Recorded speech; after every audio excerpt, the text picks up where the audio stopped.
Bienvenue sur le plateau des 24 heures chrono de l'International. Et pour débuter ce tour du monde, j'ai le plaisir de partir pour Perth, la capitale de l'Australie occidentale, mais aussi la capitale minière de l'Australie. Alors plein emploi, salaire élevé, en prime un climat méditerranéen, Perth est sans conteste une destination stratégique pour les entreprises françaises à l'heure actuelle. Alors pour parler de toutes ces opportunités d'investissement, j'ai le plaisir d'accueillir sur ce plateau Caroline Abella. Bonjour. Bonjour. Donc vous êtes responsable investissement Europe à l'Australian Trade Commission, Austrade. Oui, où on s'occupe des entreprises françaises qui veulent s'implanter en Australie pour une production active dans le service et le bien, production. D'accord, très bien. Et Monsieur Bardinet, bonjour. Bonjour. Donc vous êtes entrepreneur français et donc vous importez des produits français et vous les distribuez sur Perth, mais pas que sur Perth, sur l'Australie également. On a commencé à Perth et maintenant on s'étend un peu sur toute l'Australie. Alors comment vous est venue cette idée finalement d'importer des produits français et puis de les distribuer ensuite sur l'Australie? C'est du hasard. Ah bon? Du hasard qu'on appelle l'amour. En fait, j'ai rencontré ma femme lors d'un voyage qui était de Perth et puis j'ai décidé de la rejoindre à Perth. Et vous aviez l'impression déjà à Perth qu'il n'y avait pas assez de produits français? Non, pas du tout. Non. Je suis arrivé vraiment la fleur au fusil, comme on dit. Et je me suis rendu compte qu'effectivement, il y avait une niche intéressante au niveau des produits gastronomiques français, notamment dans la restauration, donc en B2B, pas pour le public, mais pour les chefs qui avaient du mal à trouver leurs ingrédients, etc. Donc, on a commencé comme ça. On a commencé doucement, mais sûrement, à importer des produits français. Ça a été de la moutarde, des cornichons. Et on a commencé à distribuer aux restaurants, aux hôtels, aux entreprises qui... Oui, tout ça avec les chefs français, d'ailleurs français ou alors, australiens. quelques chefs français qui m'ont donné pas mal de tuyaux, qui m'ont dit tu devrais nous importer ça, ça et ça. Et puis la majorité des chefs australiens, anglais, de toute nationalité. Qui connaissaient déjà les produits français et qui en manquaient, ou finalement vous avez créé le besoin sur place? On a amené des produits qui manquaient et on a aussi créé un besoin. Par exemple, les macarons, ils ne connaissaient pas. On a créé un besoin. On a créé un marché. Madame Abella, alors j'imagine effectivement que les produits français peuvent être une opportunité à Perth. Est-ce qu'il en existe d'autres? Quels sont finalement les secteurs porteurs aujourd'hui à Perth? Perth, c'est sûr que l'essor économique s'inscrit beaucoup dans le minier, l'extrait, parce que c'est de minerais de fer, de l'or. C'est un État qui représente une production mondiale énorme sur ce plan-là. D'ailleurs, la production, par exemple, dans le LNG va bouleverser le marché énergétique mondial, car ça va devenir le deuxième producteur de gaz liquéfié au monde, naturel liquéfié au monde. Alors ça, c'est important, on ne peut pas l'ignorer. Par contre, il y a le reste de l'économie australien qui marche à 70%. Le produit brut, c'est basé sur les services quand même. Et il y a plein d'autres secteurs à regarder. Quels services sont porteurs aujourd'hui, justement? On peut regarder les services financiers. Il y a une activité sur l'Australie entière très importante dans le fonds d'investissement est très important, mais aussi dans tout ce qui est les nouvelles technologies, la télécommunication. Nous avons des grands projets de déploiement de haut débit, par exemple, un énorme projet de 40 milliards de dollars australiens pour amener le haut débit dans tout le coin. Et là, il y a des appels d'offres justement pour des entreprises autres qu'australiennes? Oui, il y a des entreprises, grandes entreprises importantes dans la télécommunication qui sont présentes déjà pour fournir la technologie, mais après, il faut remplir ces tuyaux avec des applications dédiées pour les utilisateurs australiens. Alors, il y a cette volet-là. Il y a aussi l'éducation qui est très porteur. Nous accueillons les étudiants, les élites de la région qui viennent faire les études universitaires sur place. Et vous avez, oui, qui parfois restent aussi et qui entrent dans la recherche-développement, par exemple. Nous avons un très grand volume des entreprises biotech, par exemple, dont l'Australie occidentale en a énormément. Nous avons même un lauréat d'un prix Nobel de Perth en 2005 qui a gagné le prix Nobel pour médecine. Donc en fait, oui, des opportunités, des secteurs porteurs pour les entreprises françaises. C'est médical, dans le médical, biotech, nouvelles technologies. Nouvelles technologies, d'accord.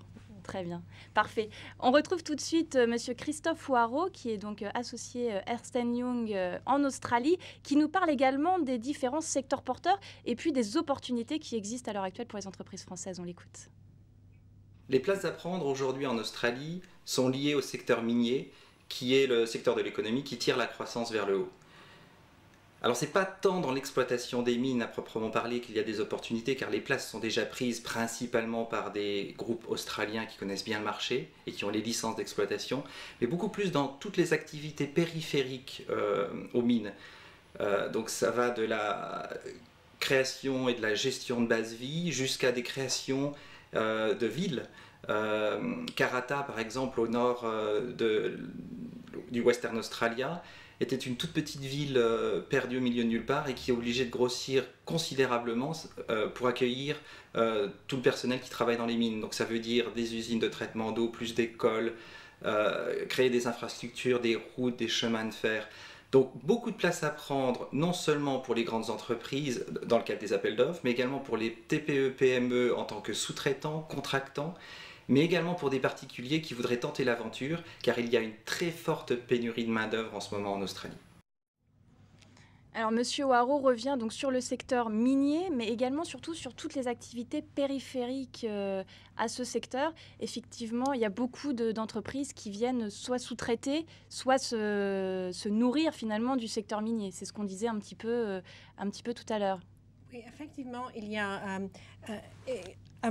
faire toute cette extraction, ça ne sert à rien si on ne peut pas l'acheminer sur le marché. Et il y a un énorme besoin pour élargir l'infrastructure liée à l'exportation de tous ces minerais, des ports, surtout de routes et de rails liés à cette infrastructure minière, mais aussi pour accueillir les populations qui viennent travailler dans ce secteur.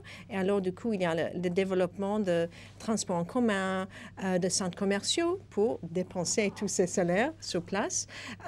Et aussi, par exemple, dans les infrastructures de santé sur place à Perth. Ça, c'est dans l'infrastructure, c'est sûr qu'il y a. Est-ce que Perth, Monsieur Bardinet, justement, vous permet également de rayonner sur d'autres régions que Perth? Est-ce qu'il y a des facilités, alors soit avec d'autres continents peut-être, soit également sur l'Australie? Alors, c'est quand même assez difficile du fait de la géographie de Perth, car il faut savoir que Perth, c'est quand même la ville la plus isolée au monde.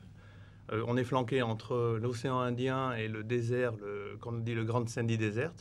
Donc, c'est une ville, un peu une ville champignon. Il faut savoir qu'à l'origine, ce sont les Anglais, quand ils ont su que les Français étaient en train de faire la cartographie de la côte ouest de l'Australie, les Anglais de Sydney ont envoyé un détachement à Perth pour empêcher les Français d'un éventuel débarquement. Donc c'était une ville qui s'est créée comme ça. Ensuite, le boom minier, etc., a développé cette ville. Donc au niveau développement, business, à cause de la géographie, c'est très difficile, parce qu'on est éloigné de tout. Mais parce que c'est très difficile, c'est aussi, ça crée aussi beaucoup d'opportunités, si vous voyez ce que je veux dire. Donc on a peu de concurrence. Oui. Parce que vous ne pensez pas attaquer d'autres marchés sur peut-être d'autres continents? Alors, moi, dans mon business, non. Je suis sur le marché australien. On s'étend un peu sur la Nouvelle-Zélande. On a quelques relais.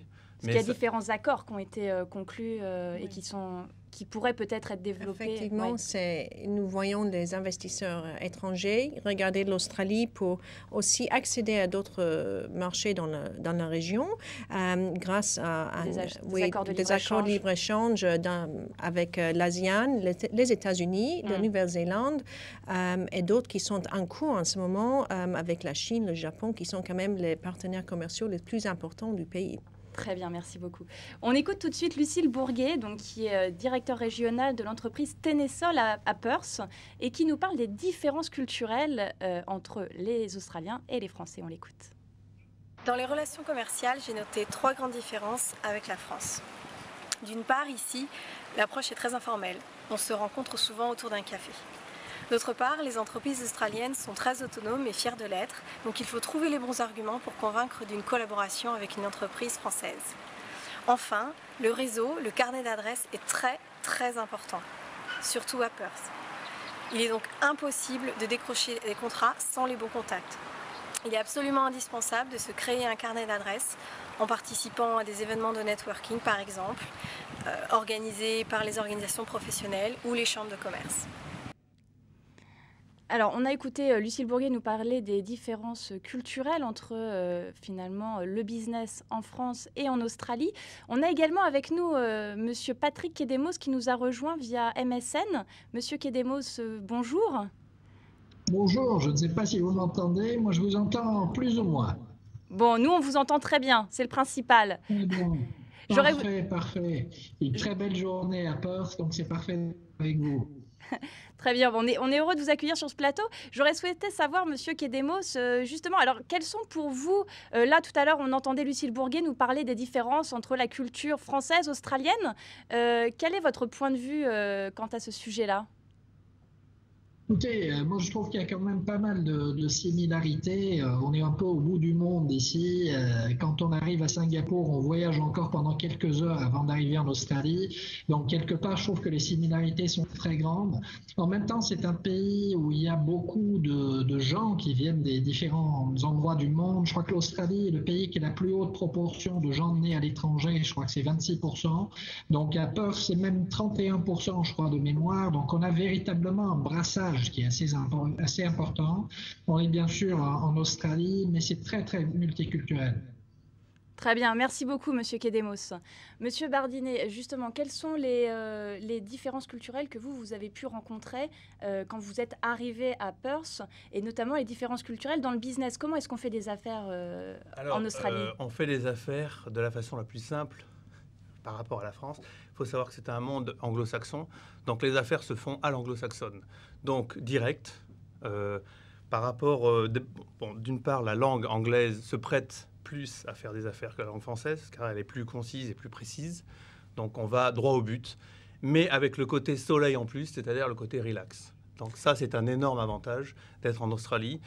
Déjà, l'anglo-saxon va droit au but, mais en plus, quand vous êtes en petite chemisette et qu'il fait chaud et que le soleil, voilà, ça détend l'atmosphère. Ça détend l'atmosphère. Les gens sont heureux, ça agit sur leur cerveau. Il y a peu de dépression. Mais Lucille Bourguet nous parlait des carnets d'adresses qu'il faut absolument avoir. Ça, c'est comment on se le fait, ce carnet d'adresses? Ce qui est important, c'est d'être sur place. Le business à distance avec l'Australie est chose difficile. Il faut franchir l'étape, prendre son temps peut-être d'avoir quelqu'un sur place qui recherche le marché et nous les contacte. Nous sommes là pour aider, par exemple, pour mettre les gens en contact avec les interlocuteurs clés dans leur secteur. Et il y a d'autres agences aussi qui font ce travail. Et c'est un travail de business development, mais qui paye parce qu'il faut avoir un lien de confiance qu'on peut bien fournir ce qu'on promet. On n'est pas connu, les entreprises européennes ne sont pas connues par leur nom. On peut être d'une très grande entreprise, mais pas connue sur place. Il faut vendre ses crédentiels très bien. Ça vous a pris du temps? Oui, non, vous avez tout à fait raison. Il faut être sur place. Et effectivement, il ne faut pas croire qu'on a tout inventé quand on arrive en Australie et qu'on connaît tout. Il faut surtout se la jouer très humble et se fondre dans la culture locale. Et beaucoup de... Enfin, moi, j'ai vu en 14 ans, parce que ça fait 14 ans que j'habite à Perth, beaucoup de Français qui sont arrivés en disant on va tout casser, on va tout... Ça se passe pas comme ça. Et ils repartent malheureusement déçus et parfois ruinés. Oui. J'en ai vu plus d'un.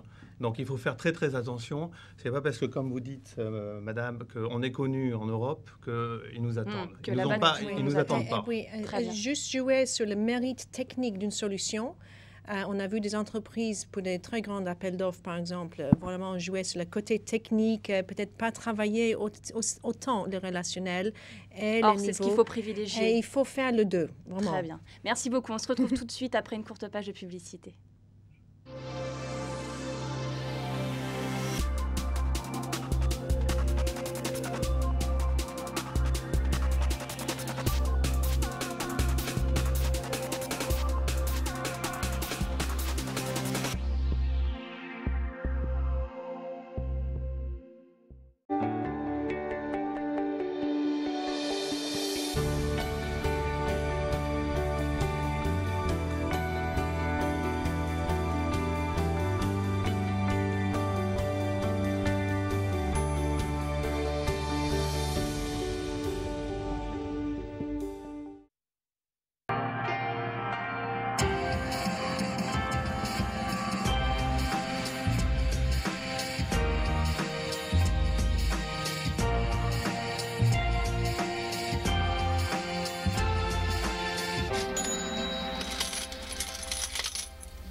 De retour sur le plateau des 24 heures chrono de l'International pour aborder tout de suite les problématiques en matière d'importation. Ça tombe bien, nous avons Frédéric Bardinet avec nous, justement, et donc vous importez des produits. Alors, à quelles difficultés vous avez été confronté? Alors, la difficulté majeure s'appelle la quarantaine. C'est un corps de l'administration australienne qui inspecte quasiment tout. C'est-à-dire que alors moi, en plus, je suis dans la nourriture, donc ça, c'est terrible. Mais ils regardent tout à cause des maladies que ça peut porter, des ingrédients, etc. Donc en fait... alors, la quarantaine avec les aliments, c'est pas un souci? Alors, c'est un énorme souci. Mais ce qu'il faut savoir, c'est que sur le papier, il n'y a pas de... On peut importer tout ce qu'on veut sur le papier, car les droits de douane sont très faibles. En nourriture, par exemple, c'est 5%. Et il y a même des produits qui sont totalement exonérés de droits de douane. Donc, vous êtes content, vous dites, bon, ça va. Mais ensuite, c'est la deuxième lame qui arrive, qui s'appelle la quarantaine, qui est un des faux droits de douane déguisés, en fait, à mon sens, et qui inspecte tous vos produits et vous ne pouvez pas tout importer. Par exemple, tout ce qui est foie gras cru, vous ne pouvez pas importer. Viande, vous ne pouvez pas importer. Produits de la mer, vous ne pouvez pas importer, alors que les Australiens exportent en grande quantité leur viande. Alors comment ça se fait ça? Ils essaient de se protéger? Alors ils se protègent derrière ce label quarantaine. Il faut savoir que l'Australie c'est une île, même si elle est très grande, ça reste une île. Et Perth encore plus enclavé dans une île, donc c'est quand même un État dans l'État. Donc ils se protègent derrière le fait qu'ils n'ont pas de maladie qu'on peut trouver en Europe et ils ne veulent surtout pas en avoir. Donc tout est un problème. Si vous importez des produits à base de beurre, de lait, de farine, de chocolat, il faut des permis, ils vous analysent tous vos produits. Alors, et c'est la même chose avec les produits non alimentaires? Oui, en fait, c'est très large, la notion de quarantaine. Tout ce qui peut apporter de matières facilement contaminées, comme du terreau ou dans des roues de machines, par exemple, est sujet à cette quarantaine. Mais une fois qu'on franchit ce pas, on continue à très bien évoluer sur le marché. Il y a de nombreux produits qui sont importés, car tout n'est pas produit sur place. Et prenons l'exemple du champagne français qui ne cesse pas d'augmenter son volume de vente. Et il y a plein de produits comme ça qui arrivent sur le marché. Est-ce que la législation ce n'est pas limitateur non plus. Mais est-ce que c'est de plus en plus... Est-ce que vous avez l'impression, vous, ça fait 14 ans que vous êtes à Perth, que c'est de plus en plus dur? C'est de plus en plus dur. C'est de plus en plus dur. Et le plus difficile, je vais vous dire, c'est qu'il n'y a pas de continuité et de logique dans leur législation. C'est-à-dire qu'un jour, vous pouvez importer des lentilles du Puy, par exemple. Le lendemain, vous ne pouvez plus en importer et vous ne savez pas pourquoi. Et on vous dit, non, ça a changé, il faut des permis. Et les permis qu'ils vous demandent rendent le produit inimportable. Si vous voyez ce que je veux dire. Donc, il faut le cuisiner 24 heures. Enfin, c'est des trucs de malade. Et mes fournisseurs français pourraient témoigner. Je suis un vrai casse-tête chinois pour eux parce que à chaque fois qu'on importe des produits, on leur demande des certificats, des trucs. Et d'après eux, qui exportent dans le monde entier, me disent que c'est pire que le Japon. Et le Japon est quand même connu pour être assez... C'est dû à quoi? Pourquoi? Alors, c'est dû à... Outre le fait que ce soit... À mon sens, dans mon domaine de la nourriture, je pense que c'est quand même dû à une émergence d'une production locale de produits et donc de protection de leur marché. Les Australiens, ils ne sont pas bêtes.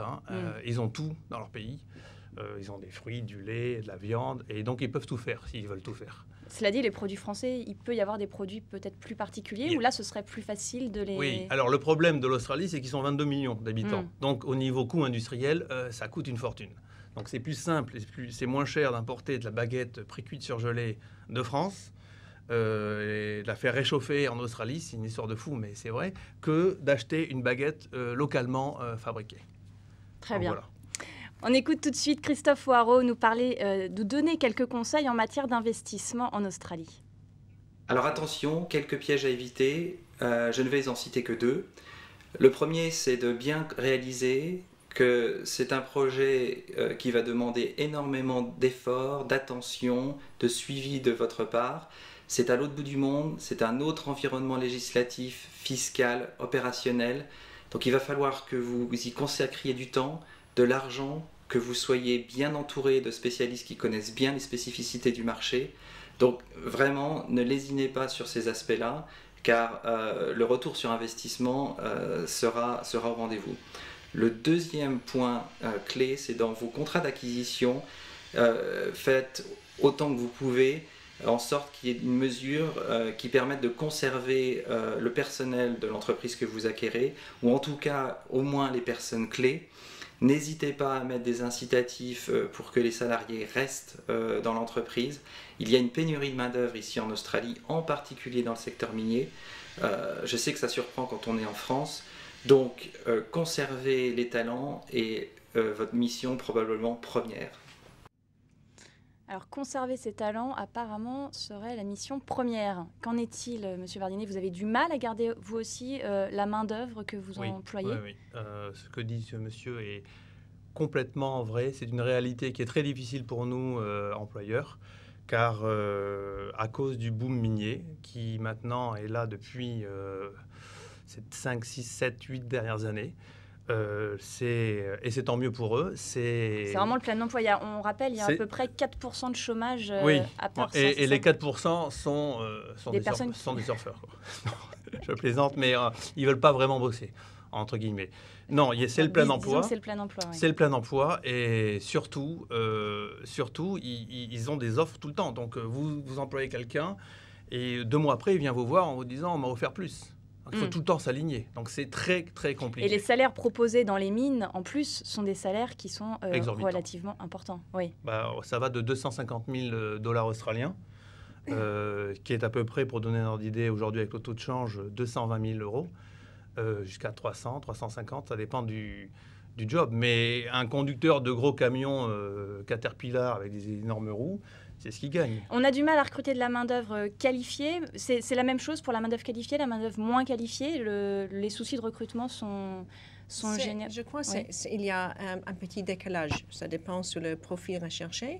Ce qui est certain, c'est qu'au niveau de l'État australien et des États, différents États comme l'Australie occidentale, il y a des campagnes pour aller chercher la main-d'œuvre à l'étranger, dans tous les domaines possibles. Alors, ce n'est pas que le minier qui est touché. J'ai amené une petite liste pour avoir une idée de tous les profils possibles qui va du vétérinaire jusqu'à l'ophtalmologue et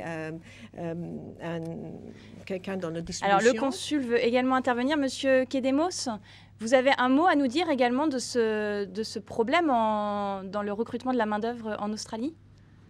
Oui, tout à fait. En fait, au-delà de mon rôle de consul honoraire ici, je suis aussi chef d'entreprise locale, et je voulais partager avec vous le fait que le premier souci dans l'ensemble des sondages et des discussions avec les chefs d'entreprise ici localement, c'est effectivement de trouver la main-d'œuvre et d'arriver à garder la main-d'œuvre de qualité qu'on trouve. Ce qui est aussi un véritable problème ici, c'est une sorte de courbe en U des salaires, dans la mesure où les gens relativement peu qualifiés ont des salaires souvent assez supérieurs aux gens qui ont investi dans leur formation, qui ont atteint un niveau de management intermédiaire, et donc ce qui crée aussi souvent des problèmes de démotivation des équipes. Bien sûr, le secteur minier est présent, les gens sont très conscients des salaires qu'ils ont dans ce domaine, donc ça rend tout ça très très délicat, et c'est souvent le premier souci des chefs d'entreprise. Merci beaucoup, Monsieur Kedemos. Donc, pour conclure, oui, on peut dire que des emplois existent en Australie, et donc on peut qu'inciter finalement même les Français à venir proposer leurs compétences à Perth notamment. Je vous remercie beaucoup en tous les cas d'avoir été sur ce plateau. On se retrouve après une courte page de publicité pour parler de la mobilité internationale justement à Perth. À tout de suite. Expatriés, exportateurs, DRH, votre télé enfin sur le net. Reportages, conseils, dossiers experts, dossiers pays, actualités sur news21.tv. Expatriés, exportateurs, DRH, connectez-vous sur news21.tv. Maintenant, vous pouvez voir votre interlocuteur même si des milliers de kilomètres vous séparent. Avec les conversations vidéo HD, aucun sourire, signe ou clin d'œil ne vous échappe. Plus besoin d'émoticônes. Avec Messenger 2011, vous n'avez jamais aussi bien gardé le contact.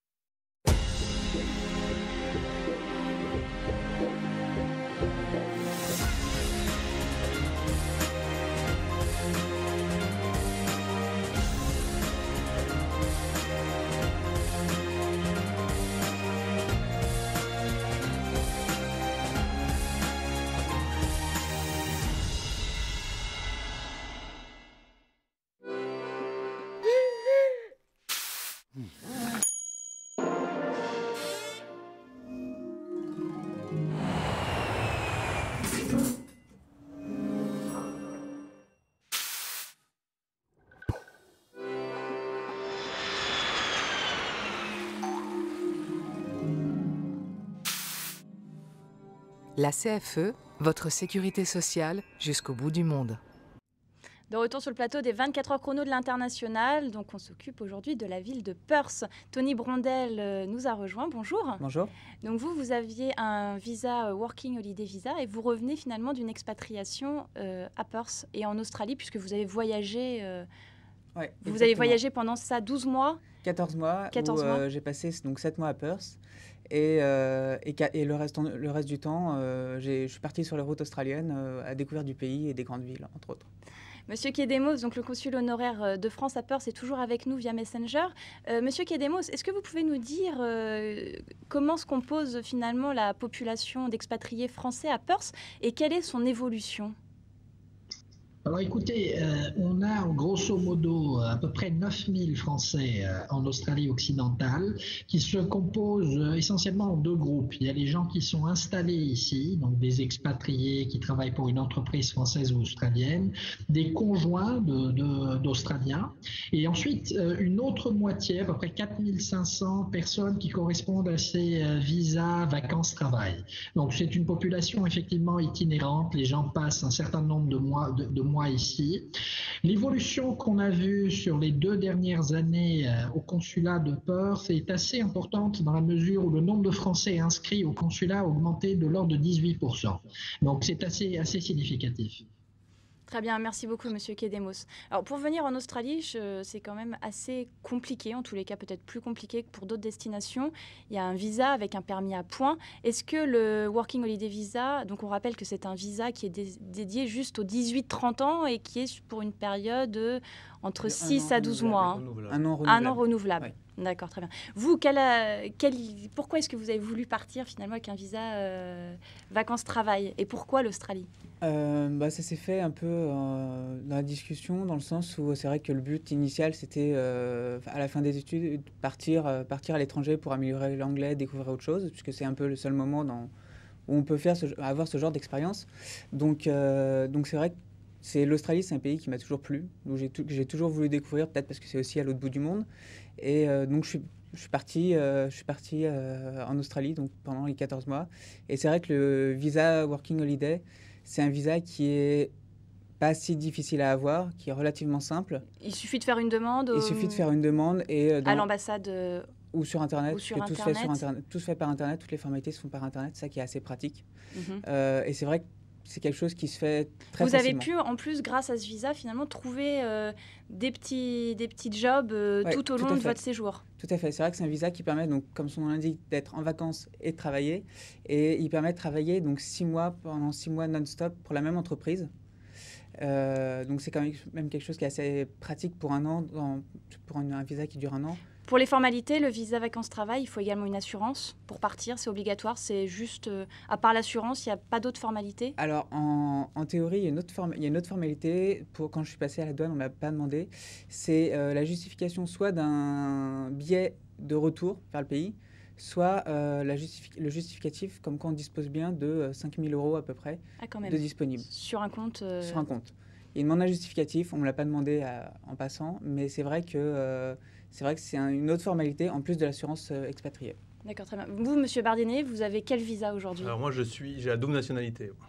Je touche du bois. Mais, vous êtes tranquille. Je suis tranquille, mais je l'ai pas toujours été. C'est très compliqué. Alors, le Working Holiday Visa, c'est fait pour les jeunes, mais c'est un working boomerang, c'est-à-dire qu'on est obligé de revenir, de repartir en France. On ne peut pas rester. Pour eux, la seule solution, et là je le dis aux jeunes qui veulent venir, c'est peut-être une fois qu'ils ont leur Working Holiday Visa, trouver un contrat local et donc être sponsorisé par une société. Mais il faut quand même revenir en France pour redemander un visa et repartir. Il faut sortir du pays. Donc en général, les gens vont à Bali. C'est le pays, c'est à 3 heures de Perth, c'est le plus pratique. Et donc, mais il faut être sponsorisé. Donc la société s'engage à vous recruter et à tout payer pour vous pendant 4 ans. Très bien, merci beaucoup. Voilà. On écoute tout de suite Lucille Bourguet nous parler de la qualité de vie à Perth. La qualité de vie à Perth est exceptionnelle. D'abord, l'économie va très bien, c'est le plein emploi, donc l'atmosphère est détendue, il n'y a pas d'agressivité. Et puis le climat est très agréable, le mode de vie est tourné vers les activités de plein air, il y a de grands espaces verts dans la ville et la mer à côté avec des plages magnifiques.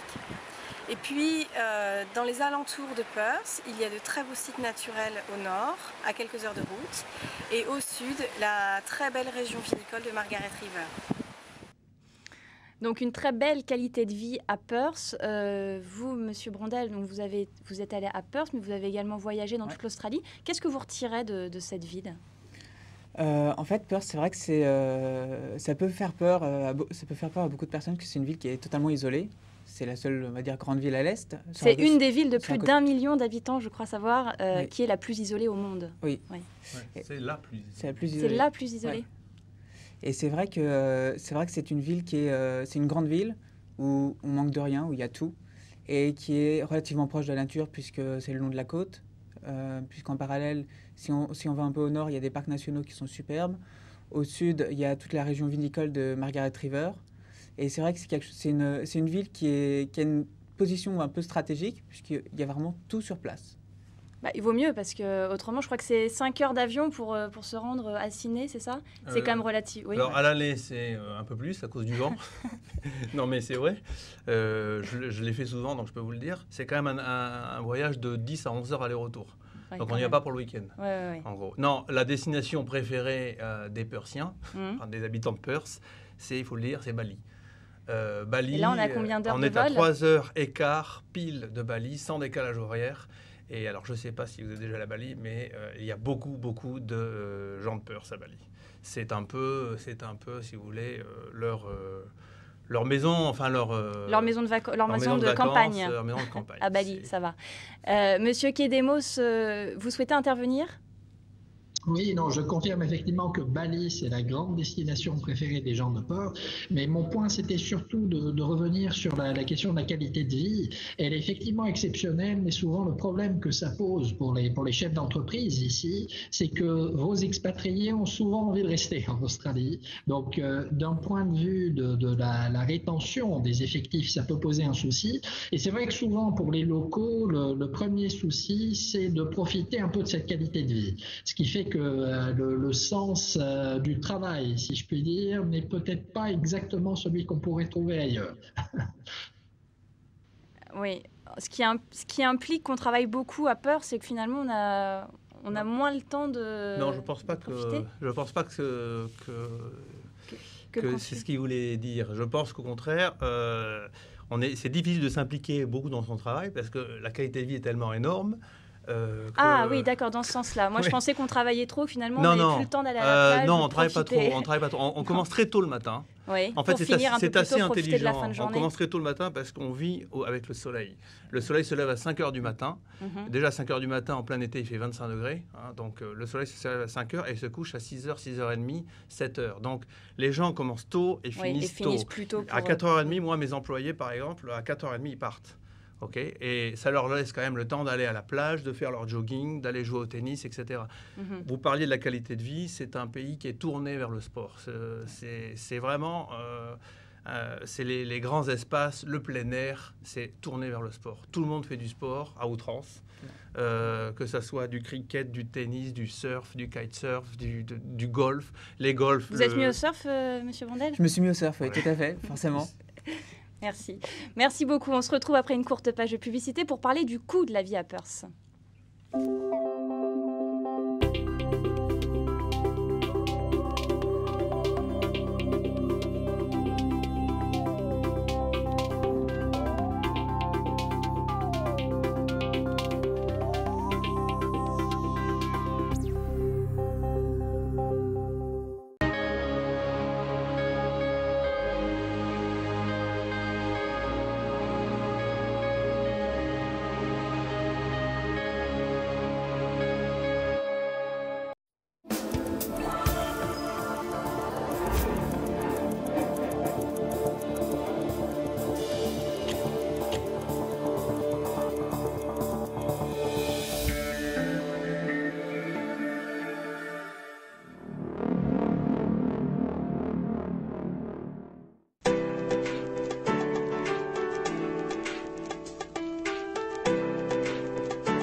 se retrouve sur le plateau des 24 heures chrono de l'International pour aborder maintenant le coût de la vie à Perth.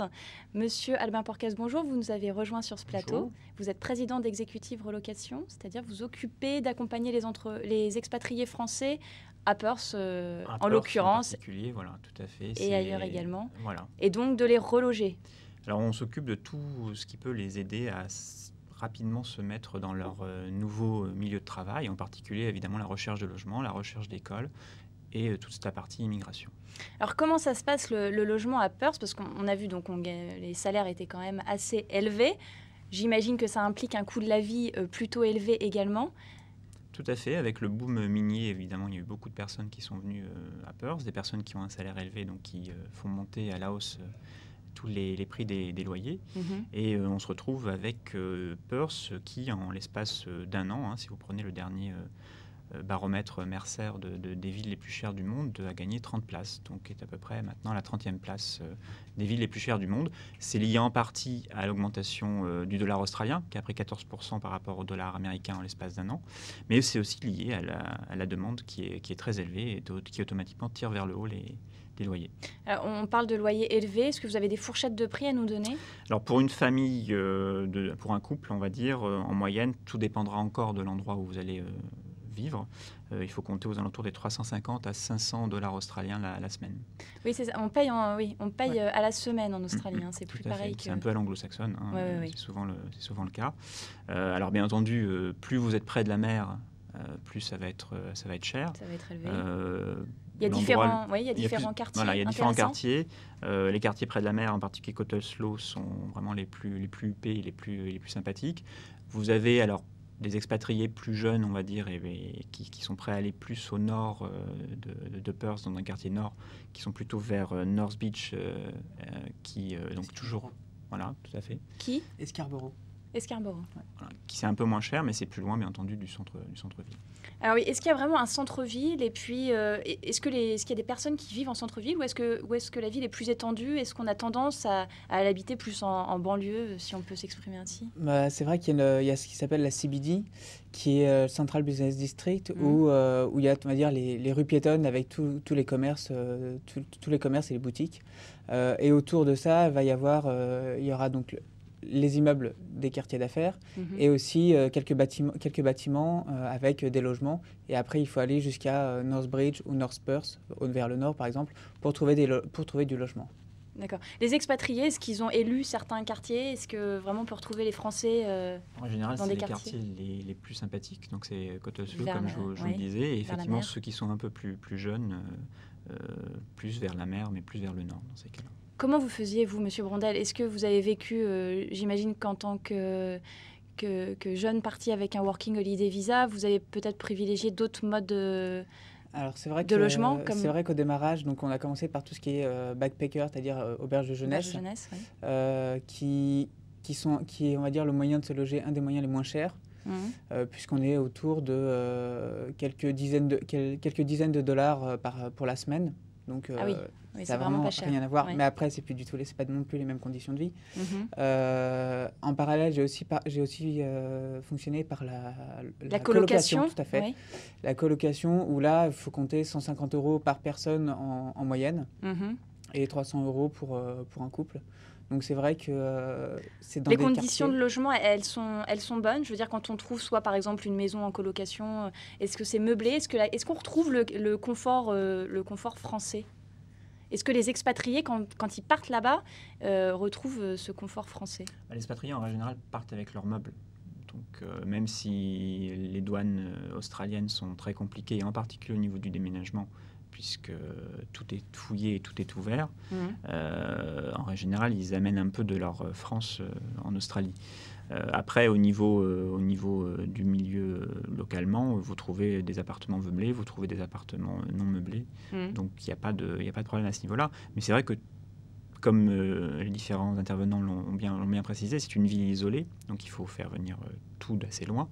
Et donc, automatiquement, tout a un coût et est particulièrement élevé, aussi bien la nourriture que les meubles ou ce genre de choses. Mais c'est vrai que tout est dans l'ensemble bien équipé et pour avoir fait de la colocation, donc louer des logements qui sont déjà meublés, c'est vrai qu'il y a tout sur place et qu'on manque de rien.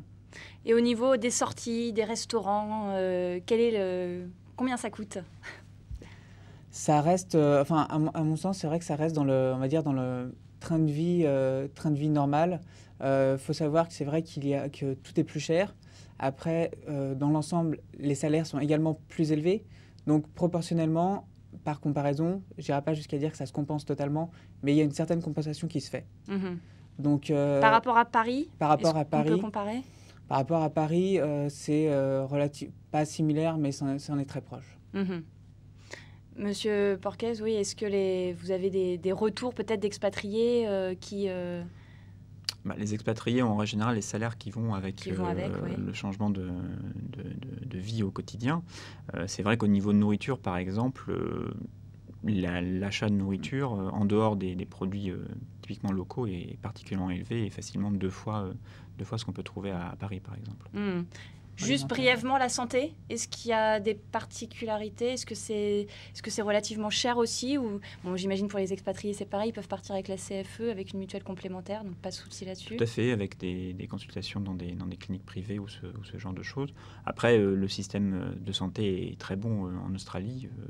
Il n'y a pas de problème à ce niveau-là. Au niveau du coût, a priori, d'après ce que j'ai comme information, ce serait similaire à la France également. D'accord, très bien. Écoutez, je vous remercie beaucoup. Je remercie tous les intervenants d'avoir été présents sur ce plateau. Je vous remercie beaucoup, Monsieur Patrick Kedemos, d'avoir été présent avec nous via Messenger. On l'aura donc compris, il y a des opportunités et c'est peut-être le moment de surfer dessus à Perth et dans sa région. On se quitte tout de suite avec la prochaine émission. On part direction la Chine avec François Henus qui abordera la ville de Pékin. Et juste avant, une interview du docteur Martin qui nous présente le centre médical à l'international.